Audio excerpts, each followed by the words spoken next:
नमस्कार दोस्तों, आप सभी का स्वागत है आपके अपने YouTube चैनल में। आज हम लोग बिहार पुलिस सिपाही भर्ती परीक्षा का जो कि 27/2/2022 को हुआ है उसका प्रीवियस ईयर क्वेश्चंस करने वाले हैं। आज का हमारा पहला सवाल है, बेकिंग सोडा है सोडियम का डैश है, मतलब बेकिंग सोडा सोडियम का क्या है? तो बेकिंग सोडा सोडियम का बाइकार्बोनेट है। अब इसको थोड़ा और डिटेल से जान लेते हैं कि सोडियम का बाइकार्बोनेट है, इसका फॉर्मूला क्या होता है। तो बेकिंग सोडा को ही दोस्तों बेकिंग सोडा को ही एडिबल सोडा भी कहा जाता है, मतलब खाने में इसका उपयोग किया जाता है। इसका जो फॉर्मूला होता है दोस्तों वो होता है NaHCO3। कहीं कहीं पे आपको ये सोडियम हाइड्रोजन कार्बोनेट के नाम से भी देखने को मिल जाएगा। सोडियम हाइड्रोजन कार्बोनेट, तो याद रखेंगे, सारा नाम इम्पॉर्टेंट है। Sodium hydrogen carbonate, baking soda sodium bicarbonate normally इसको कहते हैं NaHCO3। इसी को सोडियम हाइड्रोजन कार्बोनेट भी कहा जाता है। अब इसे याद कैसे रखेंगे भाई? याद करने का एक सिंपल तरीका है, आप ये समझें कि बेकिंग सोडा का उपयोग खाने में किया जाता है और खाना खाने के बाद लोग क्या करते हैं, हाथ धोते हैं और हाथ धोने के बाद क्या करते हैं, मान लीजिए कि कहीं आप गेस्ट बन के गए हैं, खाना खाने के बाद फिर आप हाथ धोने के बाद फिर घर तो जाएंगे ना, अपना कि वहीं पड़ल रहेंगे, तो घर जाएंगे। तो जब आप घर जा रहे होते हैं, जब जहाँ गए हैं उनसे विदा लेकर जब अपने घर जा रहे होते हैं तो बाय तो करते होंगे ना, तो आप बाइकार्बोनेट दिमाग में रखेंगे कि खाने के बाद आपने बाय करा, मतलब खाने वाला सोडा में बाई यूज होगा, बाइकार्बोनेट इसका उपयोग होने वाला है। ठीक है दोस्तों, एक छोटी सी ट्रिक है, इससे आप अपने सवाल को सही कर सकते हैं एग्जाम में। अगला क्वेश्चन देखते हैं। 2011 की जनगणना के अनुसार भारत में साक्षरता दर लगभग है। तो 2011 की जनगणना के अनुसार भारत में साक्षरता दर हमारे ऑप्शन के अकॉर्डिंग यहाँ पे 73% होगा।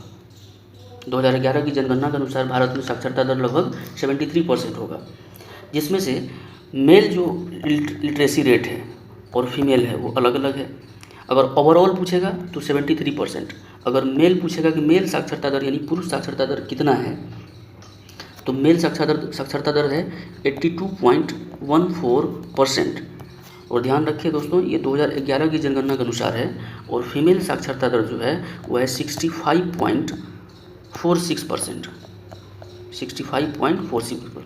अगर मेल लिटरेसी रेट मतलब मेल साक्षरता दर पूछेगा तो मेल साक्षरता दर क्या होगा, 82 मेल पूछेगा और फीमेल पूछेगा।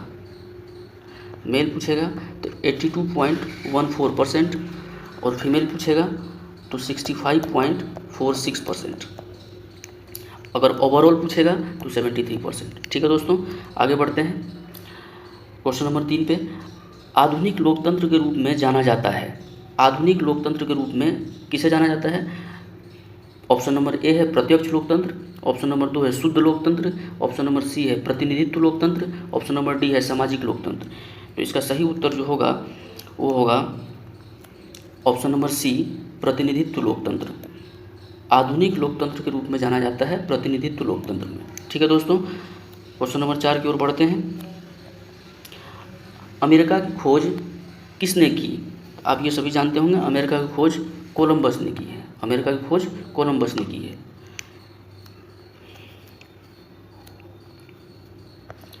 क्वेश्चन नंबर 5 में देखते हैं दोस्तों, निम्नलिखित में से कौन सा त्रिभुजों की सर्वांग समता का एक प्रतिबंध नहीं है?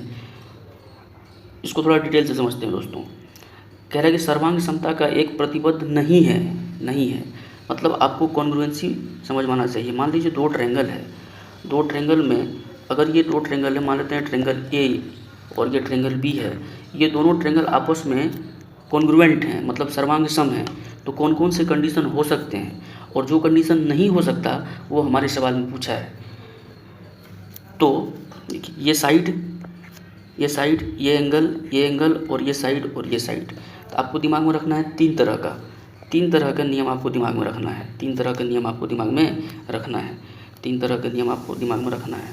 पहला, दूसरा और तीसरा, कॉन्ग्रुएंसी के लिए 3 तरह के नियम आपको दिमाग में रखना है। एक होगा एस एस एस, दूसरा होगा ए एस ए, तीसरा होगा एस ए एस।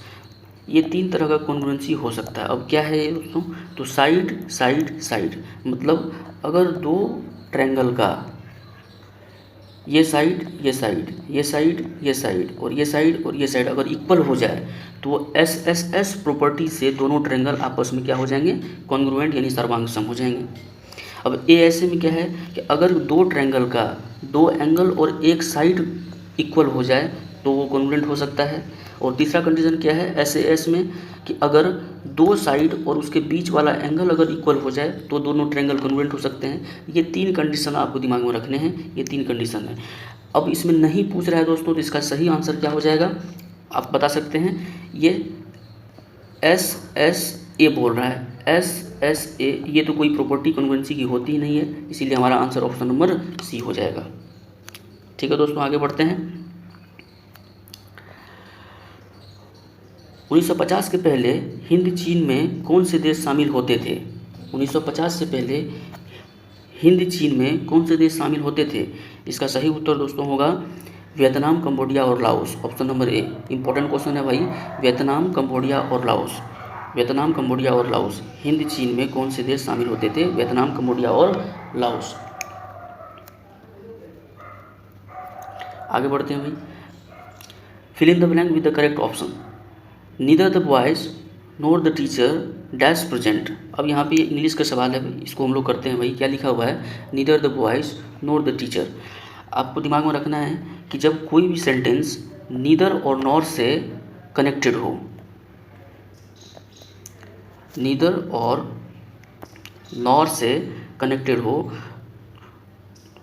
तो वर्ब जो लगेगा, हेल्पिंग वर्ब जो यूज होगा, हेल्पिंग वर्ब जो यूज होगा वो नॉर के बाद आने वाला सब्जेक्ट के अकॉर्डिंग। फिर से कह रहा हूँ, ध्यान से सुनेंगे।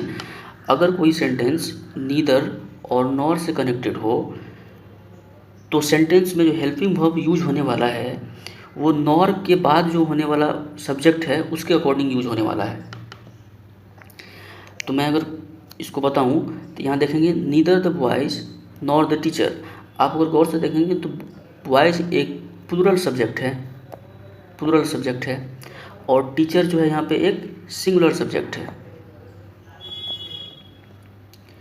तो मैंने कहा कि अगर सेंटेंस नीदर और नॉर से कनेक्टेड हो तो हेल्पिंग वर्ब यानी ये जो डैश वाले स्थान है यहाँ पर जो हेल्पिंग वर्ब आने वाला है वो जो लगेगा वो नॉर के बाद होने वाला जो सब्जेक्ट है उसके अकॉर्डिंग। तो नॉर के बाद वाला सब्जेक्ट क्या है? टीचर, जो कि क्या है?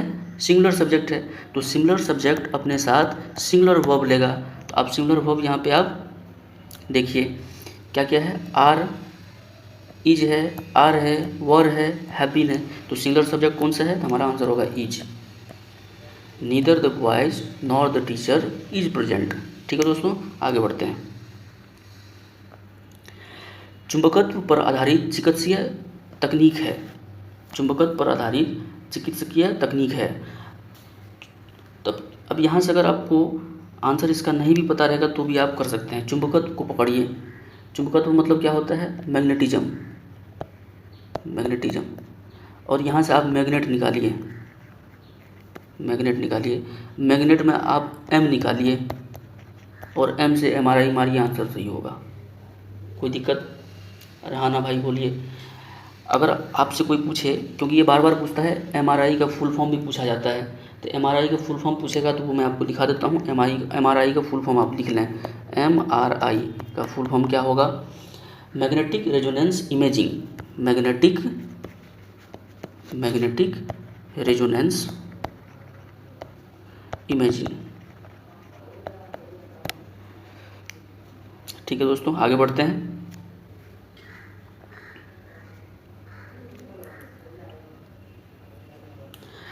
हमारा क्वेश्चन नंबर 9 है, राजनीतिक दल आवश्यक है, राजनीतिक दल आवश्यक है। किसमें राजनीतिक दल आवश्यक है? राजतंत्र में, लोकतंत्र में, कुलीन तंत्र में या अधिनायक तंत्र में? राजनीतिक दल आवश्यक है राजतंत्र में, लोकतंत्र में, कुलीन तंत्र में या अधिनायक तंत्र में? ऑब्वियस सी बात है कि राजनीतिक दल की आवश्यकता कहाँ पड़ेगी दोस्तों? तो लोकतंत्र में पड़ेगी। डेमोक्रेटिक जो बॉडी होगी वहाँ पे हमारी राजनीतिक दल की यानी अलग अलग पार्टीज़ की ज़रूरत पड़ेगी, है ना। लोकतंत्र इसका आंसर सही होगा। ठीक है दोस्तों, आगे बढ़ते हैं। क्वेश्चन नंबर 10 है हमारा, निम्नलिखित में से कौन सा एक प्राकृतिक पारितंत्र नहीं है? प्राकृतिक पारितंत्र नहीं पूछ रहा है दोस्तों। प्राकृतिक पारितंत्र नहीं है मतलब प्राकृतिक नहीं है, उसको बनाया गया, मैनमेड पूछ रहा है। तो मैनमेड पूछ रहा है, बेसिकली आर्टिफिशियल पूछ रहा है। प्राकृतिक नहीं है इसका मतलब आर्टिफिशियल जो है वो हमें आंसर करना है। तो आप देखें, वन प्राकृतिक होता है, नदी प्राकृतिक होता है, रेगिस्तान प्राकृतिक होता है। इसका मतलब हमारा जो सही उत्तर होगा दोस्तों वो क्या होगा? बगीचा हो जाएगा। बगीचा आर्टिफिशियल होगा, कोई ज़रूरी नहीं है, क्योंकि बगीचे जो हैं वो बगीचा नेचुरल होगा, कोई ज़रूरी नहीं है, क्योंकि बगीचा आर्टिफिशियल होता है। और यहाँ पूछा है प्राकृतिक पारितंत्र नहीं है ना, तो बगीचा हमारा सही आंसर होगा। ठीक है दोस्तों, आगे बढ़ते हैं। हमारा आज का 11वां क्वेश्चन होगा, किस राज्य की क्रिकेट टीम ने 21-22 में विजय हजारे ट्रॉफी का खिताब जीता? हालांकि अभी के लिए ये क्वेश्चंस बहुत ज़्यादा इंपॉर्टेंट नहीं है, क्योंकि ये जब एग्ज़ाम हुआ था उस समय का ये करंट है, लेकिन फिर भी मैं आपको बता देता हूँ। इसका आंसर आप हिमाचल प्रदेश लगाएंगे। इसका आंसर आप लगाएंगे हिमाचल प्रदेश। बहुत ज़्यादा इंपॉर्टेंट क्वेश्चन नहीं है। आगे बढ़ते हैं दोस्तों। क्वेश्चन नंबर 12 देखते हैं, fill in the blanks choosing the correct word from the option that follow. कह रहा है कि if he dash we would go. अब ये क्लाउज की बात है कि इंग्लिश का सवाल है दोस्तों, ये क्लाउज है। यहाँ पे 2 क्लाउजेज बन रहे हैं, दोनों क्लाउज को आपको देखना पड़ेगा। 2 क्लाउजेज कैसे हैं देखिए, कह रहा है कि इफ़ ही डैश, उसके बाद फिर we would go, if he dash we would go.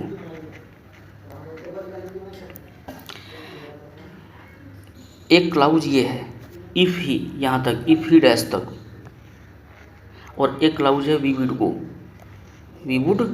एक क्लाउज है इफ़ ही डैश, दूसरा क्लाउज है वी वुड गो। अब हमें इस क्लाउज का कंडीशन जो रूल होता है उसे दिमाग में रखना पड़ेगा। उसे रखने के लिए आप ये समझें कि अगर कोई इफ़ वाले क्लाउज आ गया,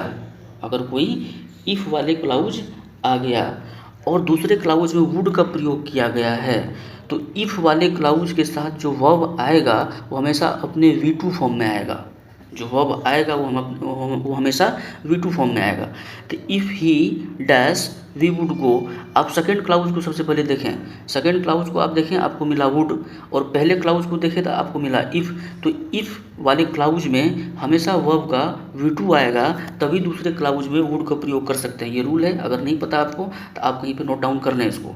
ठीक है दोस्तों, तो इसका जो V2 फॉर्म होगा, यानी जो वर्ब होने वाले हैं उसका हमेशा V2 फॉर्म होगा। तो if he dash we would go में V2 फॉर्म आप देखेंगे तो यहाँ पे हैड कम नहीं हो सकता, वुड कम नहीं हो सकता, कम नहीं हो सकता, कैम, क्योंकि कम का V2 फॉर्म कैम है। तो हमारा आंसर हो जाएगा ऑप्शन नंबर डी, हमारी आंसर सही। आगे बढ़ते चलते हैं।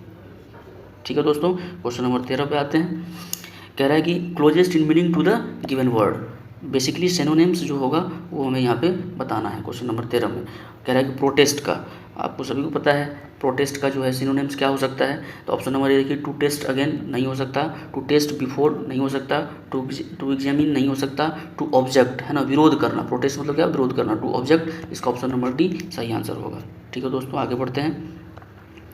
क्वेश्चन नंबर 14, प्रतिष्ठित लोकमान्य तिलक राष्ट्रीय पुरस्कार 2021 से किसे सम्मानित किया गया है? ये भी एक उस समय का करंट अफेयर है। ये भी अभी के डेट के लिए बहुत इंपॉर्टेंट सवाल नहीं है दोस्तों, फिर भी इसका आंसर जान लीजिए आप। साइरस एस पूनावाला है, ऑप्शन नंबर बी। आगे बढ़ते हैं। विद्युत बल्ब का तंतु बना होता है। ठीक है दोस्तों, ये सवाल ठीक है और बार बार एग्जाम में देखने को मिलता है, इसको हम लोग करते हैं। विद्युत बल्ब का तंतु मतलब फिलामेंट, आप लोग देखे होंगे जो येलो कलर का जो बल्ब होता है दोस्तों, 100 वाट का जो बल्ब आता है उसमें फिलामेंट लगा होता है। अब तो CFL और LED में फिलामेंट की कोई झंझट ही नहीं है। तो ये उस बल्ब की बात कर रहा है जिसमें तंतु यानी फिलामेंट लगा हो, वो बना होता है। किसका बना होता है? बेसिकली वो टंगस्टन का बना होता है दोस्तों। किसका बना होता है? टंगस्टन का बना होता है। किसका बना होता है? टंगस्टन का बना होता है। ऐसा क्यों होता है? क्योंकि टंगस्टन का रेसिस्टेंस दोस्तों बहुत ज़्यादा होता है, रेसिस्टेंस जो होता है वो बहुत ज़्यादा होता है, ताकि वो इलेक्ट्रिकल एनर्जी को हीट एंड लाइट एनर्जी में कन्वर्ट कर सके, इलेक्ट्रिकल एनर्जी को हीट एंड लाइट एनर्जी में कन्वर्ट कर सके। आप नाइक्रोम वायर का भी नाम सुने होंगे दोस्तों। इलेक्ट्रिक हीटर जो होता है, उसमें नाइक्रोम, इलेक्ट्रिक हीटर जो होता है उसमें नाइक्रोम वायर का उपयोग किया जाता है। ठीक है दोस्तों, आगे बढ़ते हैं। अब एक मैथ्स का सवाल आया है, चक्रवृद्धि ब्याज की किस दर प्रतिवर्ष से यानी 1250 2 वर्षों में 1800 रुपया हो जाएगा। अब इसको करते हैं दोस्तों, मैथ्स का सवाल है, आराम से हो जाएगा, टेंशन की बात नहीं है। कह रहा है कि हमारा एक प्रिंसिपल है 1250 रुपया और 2 वर्ष में वो हो जा रहा है वो 1800 रुपया, तो किस रेट से बढ़ा है। कंडीशन ये है कि जो चक्रवृद्धि ब्याज चल रहा है, सिंपल इंटरेस्ट यानी साधारण ब्याज की कंडीशन नहीं है। कह रहा है सवाल कि चक्रवृद्धि ब्याज की कंडीशन में किस रेट से यानी किस दर से, और दर कैसा है, प्रति वर्ष है, 1250 रुपया 1800 रुपया हो जाएगा।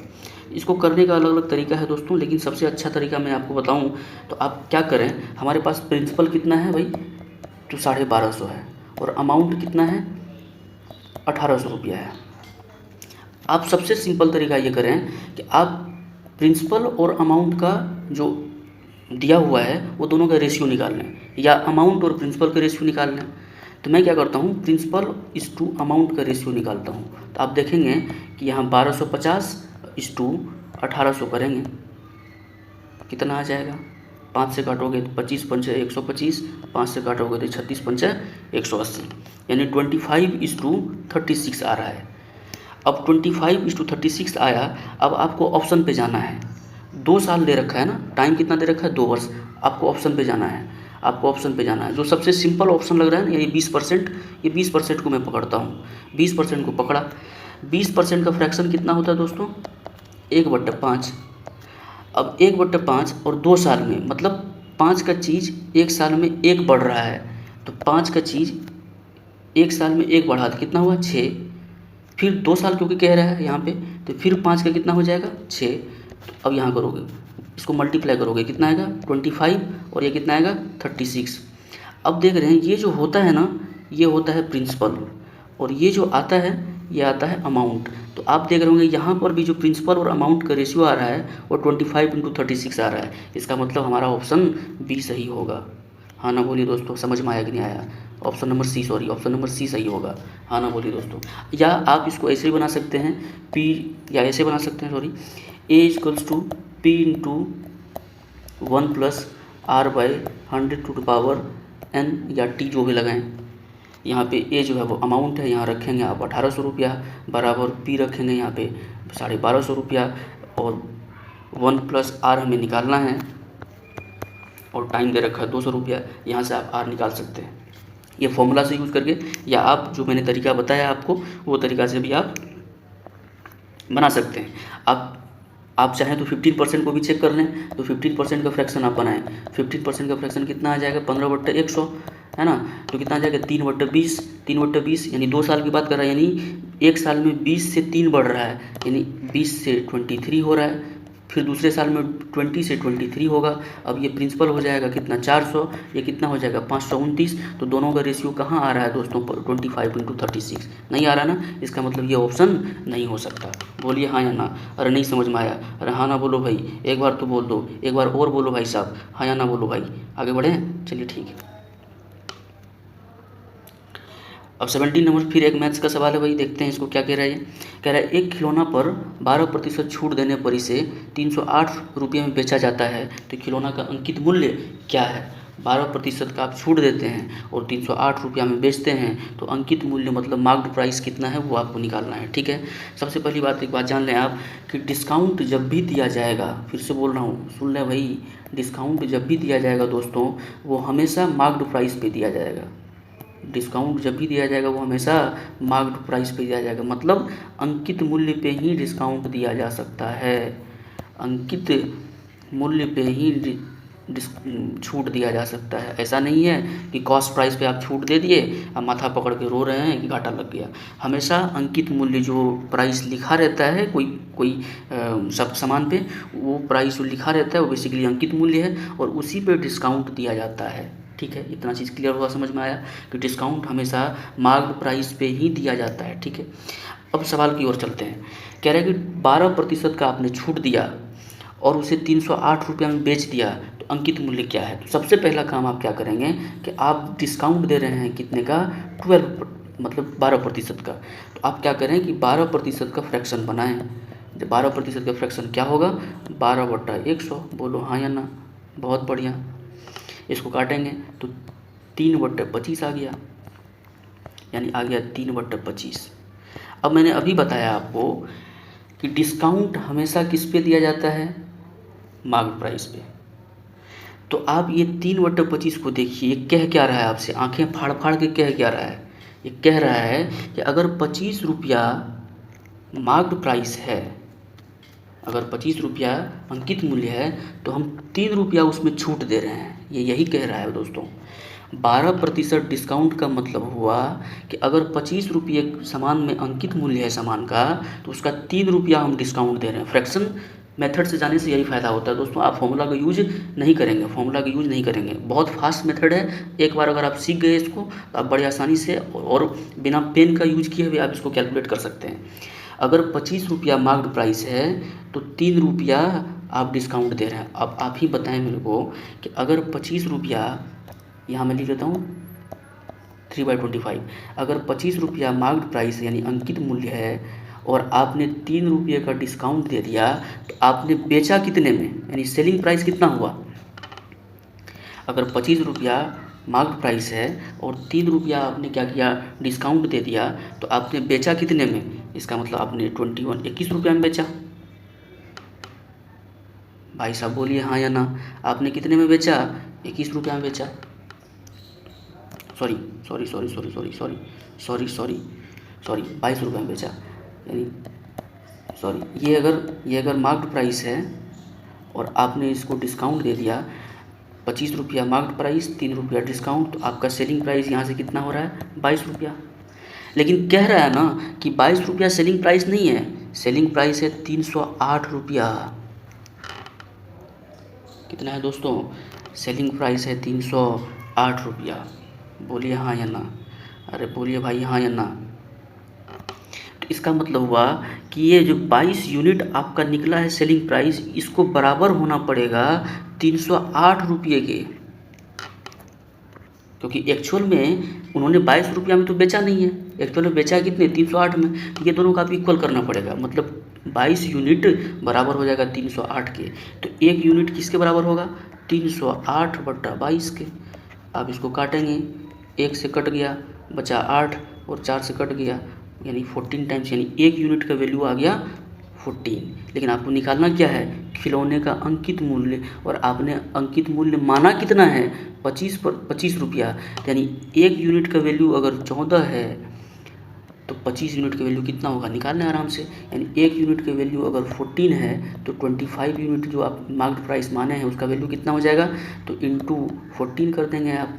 तो 25 चौका, या ऐसे कर दो, 14×5 = 70, 7, 14×28 7, 35, यानी 350 रुपया। ऑप्शन नंबर ए आपका सही आंसर होगा। बोलिए दोस्तों समझ में आया या नहीं आया, या फिर से बताऊं इसको, हाँ ना बोलिए दोस्तों, समझ में आया या नहीं आया, फिर से बोलिए समझ में आया या नहीं आया, फिर से बताऊं। आप कमेंट में ज़रूर लिख के बताएं मेरे को समझ में आया या नहीं आया।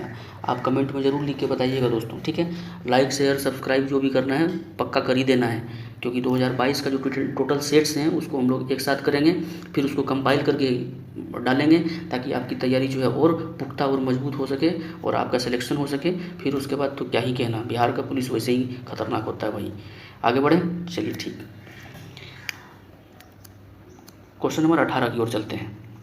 क्वेश्चन नंबर 18 में कह रहा है कि तारापुर केंद्र है क्या। अब देखिए तारापुर है क्या, तारापुर केंद्र क्या है। तो तारापुर आप समझ रहे हैं, तारापुर है कहाँ, सबसे पहले ये समझें। तारापुर है महाराष्ट्र में।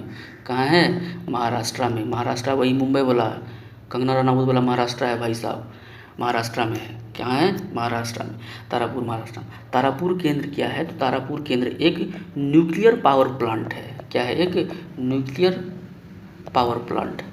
न्यूक्लियर, तारापुर एक जगह है, वहाँ पे न्यूक्लियर पावर प्लांट है, ठीक है। इसके बारे में और डिटेल से हम लोग चर्चा करेंगे। न्यूक्लियर पावर प्लांट, हमारा ऑप्शन क्या हो जाएगा, आणविक शक्ति का, तारापुर केंद्र है एक आणविक शक्ति का, हमारा ऑप्शन नंबर बी होगा।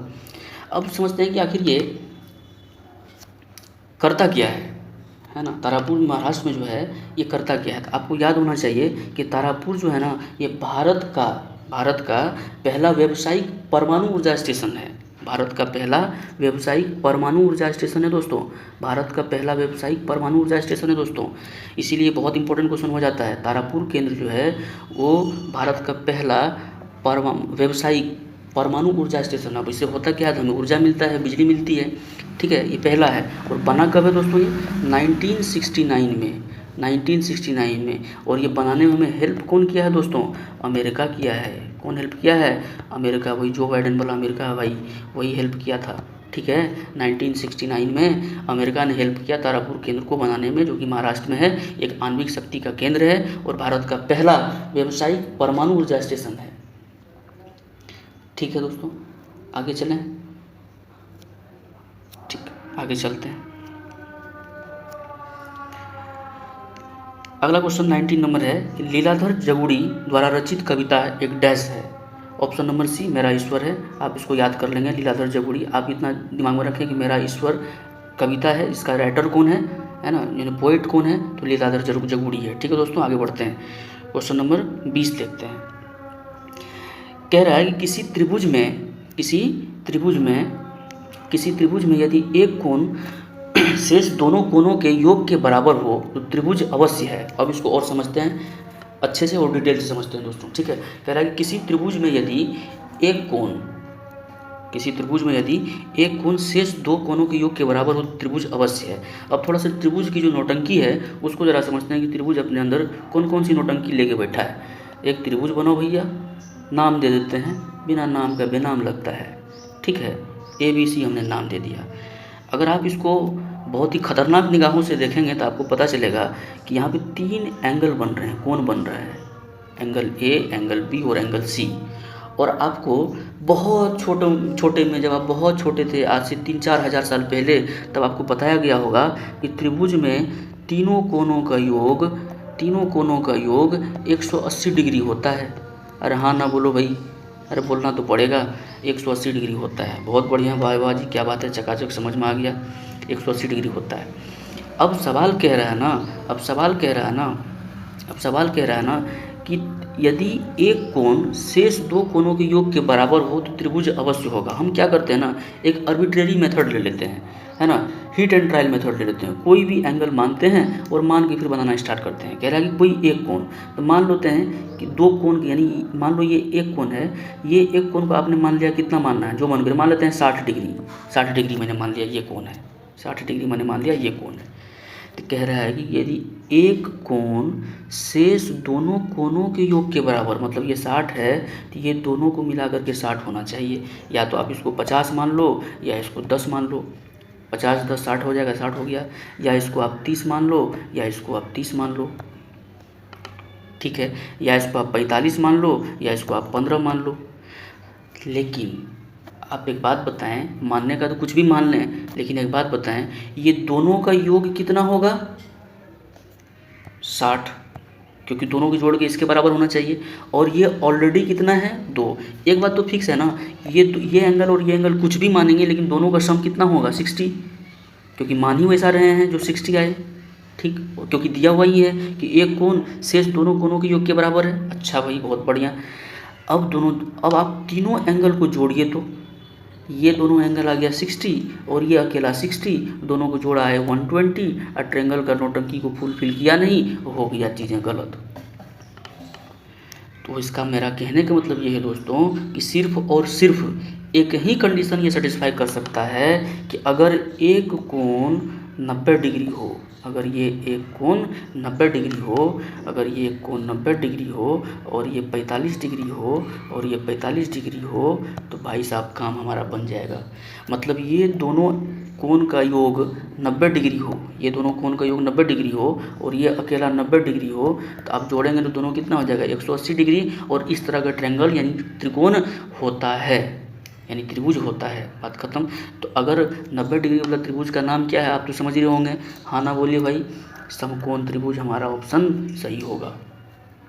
ठीक है, आगे बढ़ें। चलिए क्वेश्चन नंबर 21 को देखते हैं। भारतीय सशस्त्र बलों के पहले चीफ ऑफ डिफेंस स्टाफ कौन थे? बड़ा दुखद बात है दोस्तों, है ना, इनका देहांत हो गया है पिछले ही साल, है ना, एक हेलीकॉप्टर क्रैश में। आप जानते ही होंगे, ऑप्शन नंबर बी होगा, है ना, general Bipin Rawat, general Bipin Rawat.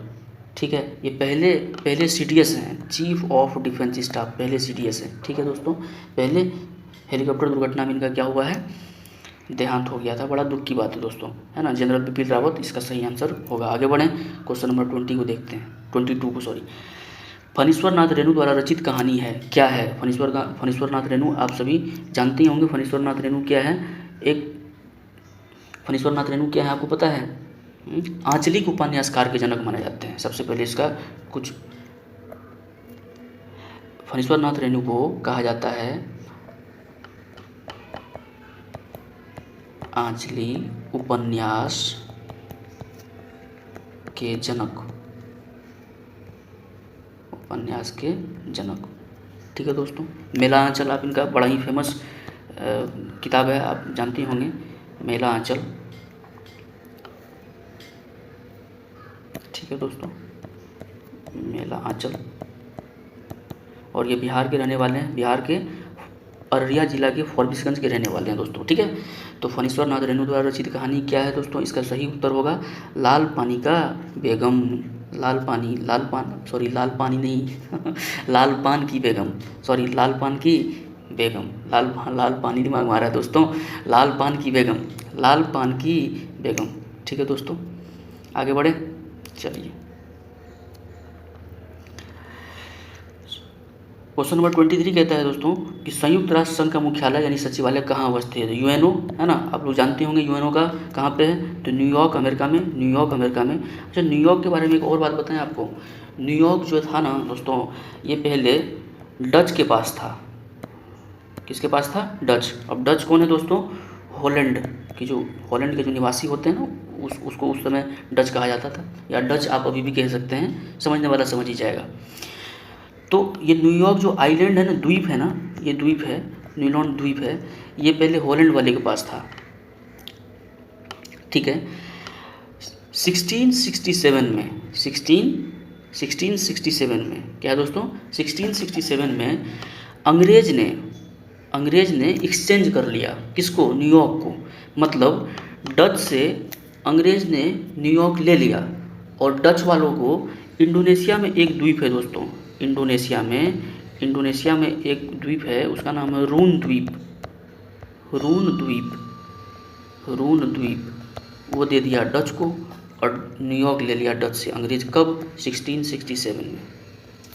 1667 New York से दिमाग में याद आया दोस्तों, एक थोड़ी सी इन्फॉर्मेटिव है, आप इसको दिमाग में रखेंगे तो हो सकता है भविष्य में कभी आपको काम दे, कोई दिक्कत नहीं। आगे बढ़ते हैं भाई, क्वेश्चन नंबर 24 देखिए दोस्तों। कह रहा है कि यदि x1, x2 और xn तक का माध्य मतलब एवरेज ये है, और y1, y2 का एवरेज ये है, तो कंबाइंड फॉर्म का एवरेज क्या होगा? हालांकि ये चीज़ आपको दिमाग में रखना ही चाहिए, एक फॉर्मूला ही है दोस्तों, लेकिन नहीं समझ में आ रहा था, अब इसको आराम से बना भी सकते हैं। कैसे बना सकते हैं ज़रा देखिए। अगर दिया हुआ है कि x1, x2, x3 का माध्य क्या है? x बार है, और y1, y2 और y3, और ये xn तक है दोस्तों, और ऐसे बढ़ते बढ़ते yn तक है, इसका माध्य यानी एवरेज जो है y बार है।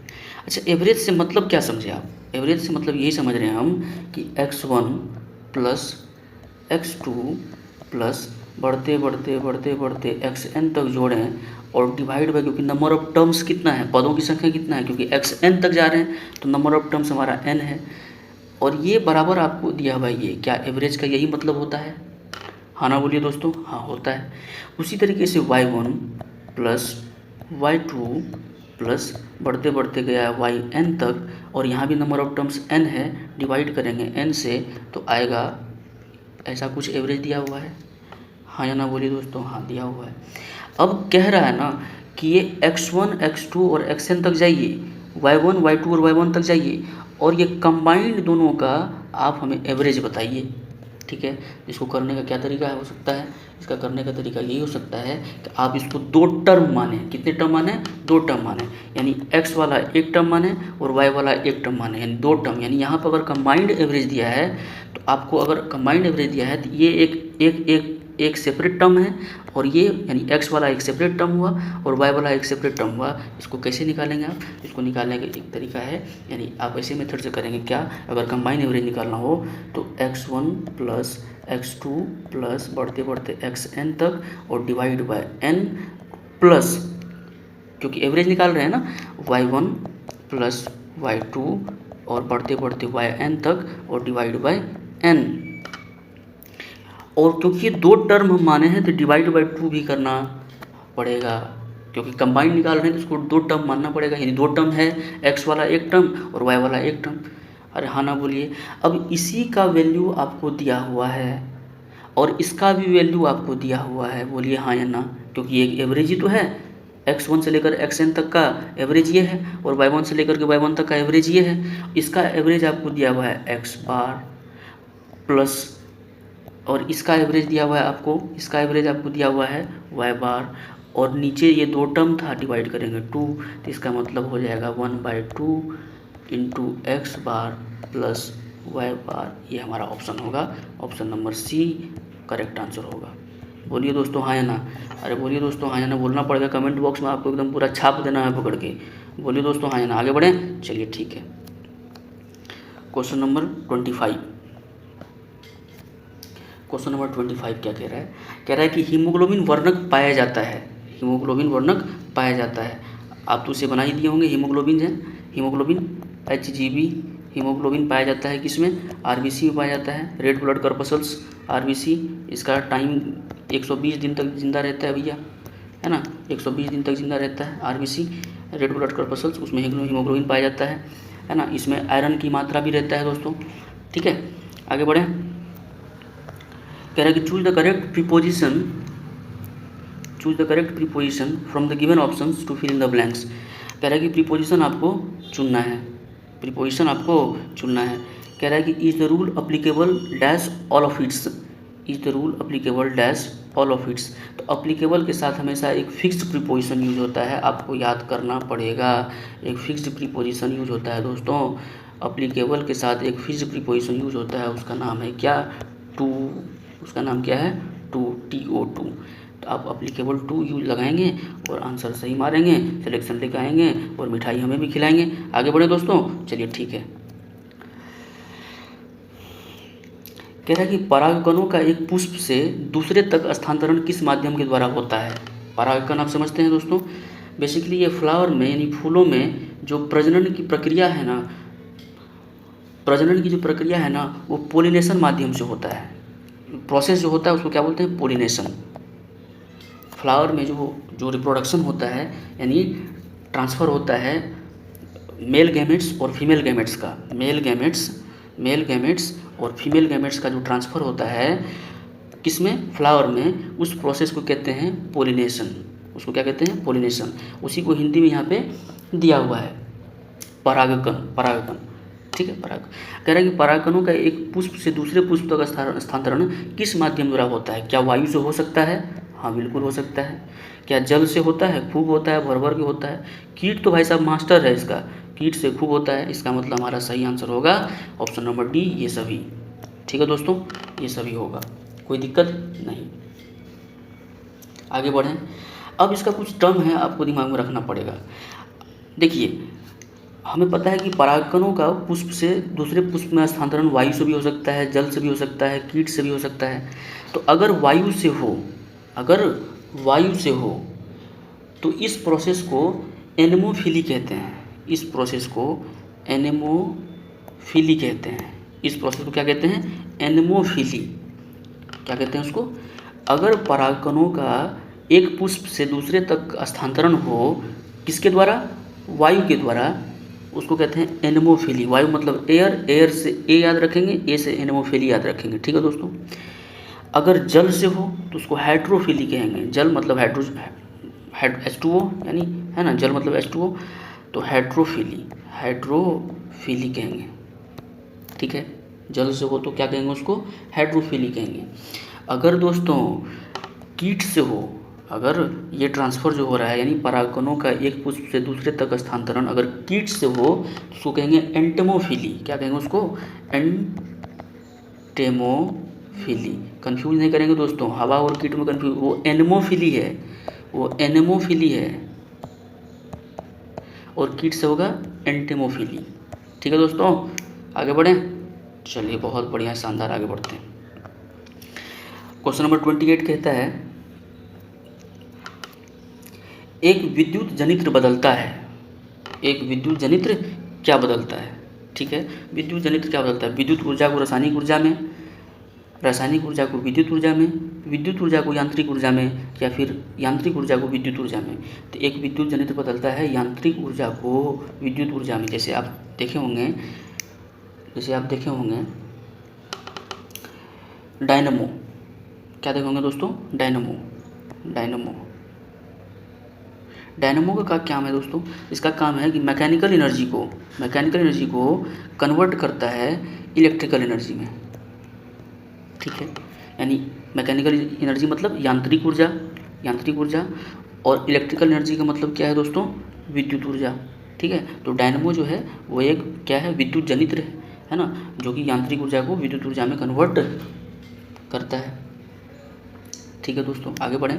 और आपको पता है कि डायनमो जो है ना माइकल फैराडे के प्रिंसिपल पे काम करता है, इलेक्ट्रोमैग्नेटिक इंडक्शन के द्वारा। इलेक्ट्रोमैग्नेटिक इंडक्शन जो होता है दोस्तों, विद्युत चुंबकीय प्रेरण के सिद्धांत पे, जो कि माइकल फैराडे ने दिया था, उनके सिद्धांत पे ये काम करता है। और बेसिकली विद्युत जनित जितने भी उपकरण हैं ना दोस्तों, वो माइकल फैराडे की जो इलेक्ट्रोमैग्नेटिक इंडक्शन है उसी प्रिंसिपल पे काम करता है। आगे बढ़े दोस्तों, चलिए ठीक है। क्वेश्चन नंबर 29 देखते हैं। मेंडलीव को श्रेय दिया जाता है, मेंडलीव आप जानते ही हैं फादर ऑफ पीरियोडिक टेबल है ना, फादर ऑफ पीरियोडिक टेबल। अब फादर ऑफ पीरियोडिक टेबल में देखिए दोस्तों, ये पीरियोडिक टेबल को भी दो तरीके से बांट दिया गया है। एक तो आप देखे होंगे, आप जब खरीदने जाते होंगे तो लिखा हुआ मिलेगा आपको मॉडर्न पीरियोडिक टेबल, और एक जो एंशिएंट पीरियोडिक टेबल है उन्होंने मेंडलीव दिया था। मेंडलीव ने क्या दिया था, एक एंशिएंट यानी पीरियोडिक टेबल के बारे में सबसे पहली बार बताया था। लेकिन मॉडर्न पीरियोडिक टेबल मोसले ने दिया था। कौन दिया था, हेनरी मोसले। तो सवाल पूछेगा आपसे कभी कभी कि फादर ऑफ पीरियोडिक टेबल कौन है, आवर्त